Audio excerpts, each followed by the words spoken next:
Good afternoon. I'm the founder of Shopit, a social business based in Cape Town. And with my team, we're passionate about enabling poor consumers to access and to shop locally all the goods and services that they need.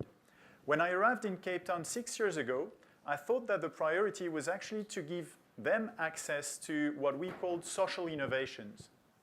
So social innovations are solar lights, clean cook stoves, sanitary pads, water filters, and I started going to rural areas in Eastern Cape and KwaZulu-Natal to sell these solar lights. But I soon realized that the priority might not have been there, because these people didn't have a consistent and affordable access to just basic needs, food, soap. And so we needed to address that. And this problem actually came from the stores where they were shopping that were highly inefficient. These stores are spaza shops. It's informal grocery stores that you'll find in every township or rural area. And the reason why they're inefficient is mainly because the spaza store owners lack business skills. And a survey in Cape Town showed that 89% of them actually list the lack of business skill as one of the constraints to thrive in business. They also lack working capital. And the consequence of that is that their customers have access to a very limited range of products, very often out of stock, and are at a really high price. You can actually buy a soap in a township around Johannesburg for 30% more than you would get it here in Sandton, which is completely unfair. It's also a great market that is difficult and costly to access for brands. It's $3 billion per year just for the grocery products in townships, and yet brands are not addressing it today because it's difficult to access. So we came up with a solution, which is Shopit, and it's an e-commerce solution for informal markets. The aim for us is to make this store more efficient by giving them access to a tool that will save them time and save them money. The way we do it is with a free mobile app for spaza stores that gives them access and enable them to compare prices at wholesalers around them, buy all their stock directly from their phone, and get it delivered within a few hours.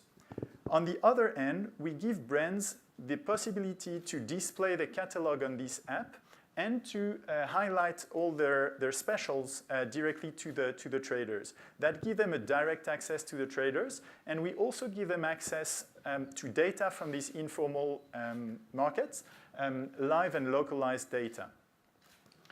We've done a pilot project in Cape Town, generating more than R1 million turnover, doing 200 deliveries, and we're now ready to scale up using a new version of our mobile app. We plan to reach 12,000 stores within 7 years.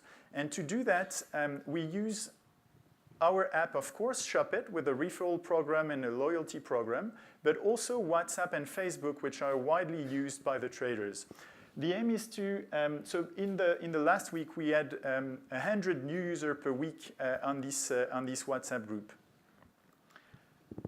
And why do they come to us? Because we save them 5% on the cost of their stock, which doesn't seem much, but if we just take the total of it, that represents $90 million that go back to these poor communities, not only to the traders, but also to the 4 million people that shop every day in these stores. Today, we're asking for $600,000 to be able to execute this plan, and that will correspond to 16% of equity in our company in order to recruit sales, marketing, and data science positions, but also to improve our app and to subsidize, before we reach the economies of scale, the delivery of the goods. We're a passionate team to execute this plan, a team of 10, and we've been supported by the SAP Foundation, by MLab, but also by other businesses that gave us some logistic insight and e-commerce and data science skills. And we also have a great advisory board, and I'm very happy to have Marlon Parker here, which is part of it. To sum it up, we're looking for an impact investor that can help us to achieve this social impact of $90 million, which is basically 150 times the initial investment. And we also offer a 50% financial return on this investment with an IRR of more than 50%. Thank you very much.